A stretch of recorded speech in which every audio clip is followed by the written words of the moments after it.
تخيل جداراً يمتد لآلاف الكيلومترات، يعبر الجبال والوديان والصحارى.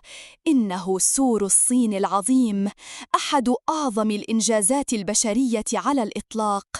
بدأ بناؤه قبل أكثر من 2200 عام في عهد أسرة تشين بهدف حماية الصين من الغزوات الشمالية.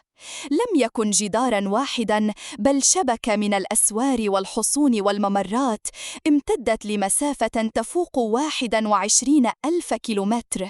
استغرق بناؤه قروناً، وعمل فيه ملايين العمال والجنود، بعضهم فقد حياته هناك. ورغم شهرته، إلا أن الأسطورة القائلة بأنه يرى من الفضاء بالعين المجردة غير صحيحة.